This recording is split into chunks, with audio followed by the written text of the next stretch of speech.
Pregame.com.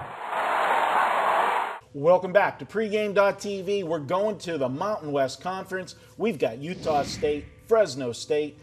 Guys, this will be my free pick. I'm going to put it out there. I mean, this game, when you break this down, first thing you got to do is you've got to try to crawl inside the mind of Fresno State. I think that's probably 80% of the handicap in this game, because you talk about the dream crusher. Yeah, this is the championship game, and I know when you go into the season, your goal is to win your conference championship, and a team like Fresno State has no, shot at a national championship, and they didn't, but they did have a shot at a major payday in a major bowl game. They were sitting on a doorstep to be a BCS buster, and last week's loss, in losing it in the type of game that they lost in a 62-52 shootout. How does the coach get them mentally prepared for this week? Especially the defense, because here's the thing. I mean, they could have taken advantage, as Bryan, who knows the MAC, Northern Illinois did not really play a strong game against Western Michigan. They won the game, but not really, one of those convincing ones where you want to make sure you keep Fresno State out of the top 16 and you're in the top 16. So I thought if Fresno State could go into San Jose, pummel them, they may have a chance to jump over the Huskies. But their offense was rolling in the first half, but that defense couldn't stop Fales in San Jose State. And then in the second half, boy, I'll tell you what, as good as we thought DeRuyter was, he got out-coached big time, or the defensive coordinator there for Fresno State. They couldn't stop Fales, and San Jose State made all the adjustments to stop Carr and the Fresno State Bulldog offense. Yeah, I think I know where you're going on this. My only concern is you've got a quality quarterback. You've got a team still playing for the conference championship. And take a look at the line. I mean, where the line is right now, it's a touchdown higher if they don't lose that game. So I think we're losing. If you're looking to play the favorite or the underdog, I think you're losing a touchdown worth of value. Not saying it's not going to happen, that's not the right side, but I'm always looking for value. And everybody I talked to that makes lines, they said, yeah, there's been 7-8 point differential here because of that loss. Now, it may be legitimate, but it also may be that the guys regroup and they go, you know what?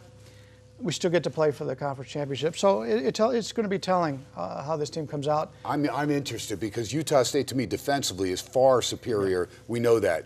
But when I saw them, I was at the UNLV game. UNLV should have beaten Utah State. They gave that game. So that lets me feel like, hey, the game against San Diego State that UNLV just played, that may not be a fluke. They dominated that game from start to finish, 41-19, and they had the Utah State game as well till the end. So it's interesting. I'm looking forward to that game because I want to see if Utah State can slow down Carr and shut him down.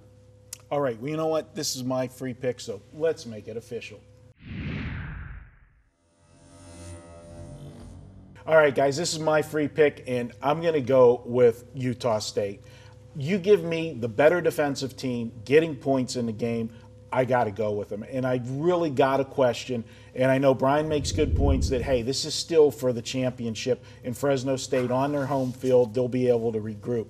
I just can't see it happening. This team had everything in front of them and were ready to go to a BCS Bowl.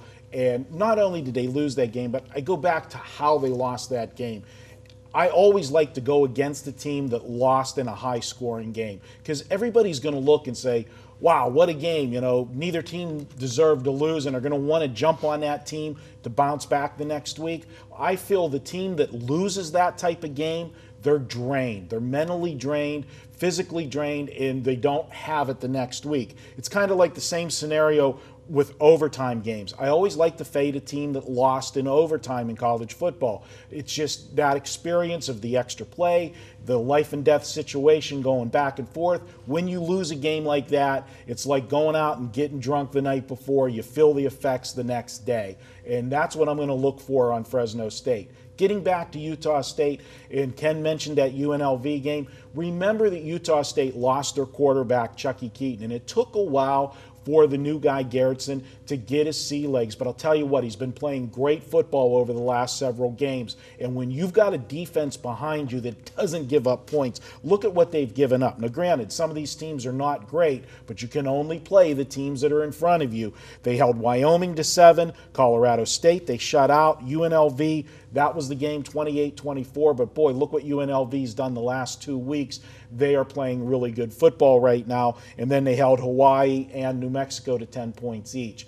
I think they're able to keep this game close, and they're a physical team, and I think they're going to wear down Fresno State. I'll take the better defensive team plus the points on Saturday. Take Utah State. We're calling for the outright win. Let's go ahead and do a VR and sprinkle some on it, but I'll have them plus the points and a little money line. Take Utah State on Saturday.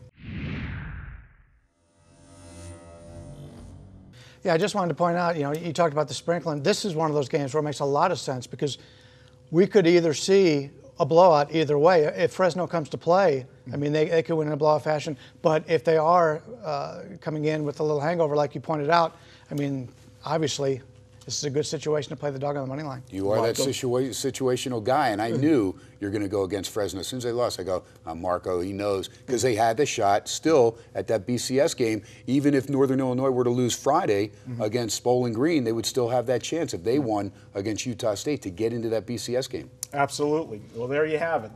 That wraps up the college for this week. Let's head to the NFL, and we're going to talk about Indianapolis at Cincinnati. That's going to be Ken's play? No, Whoa. I think Indianapolis. I don't mess with my Colts, man. Automatically, I'm thinking going to Ken Arizona. in Indianapolis. I'm actually looking to get his opinion on this game. All right, that's up next on pregame.tv.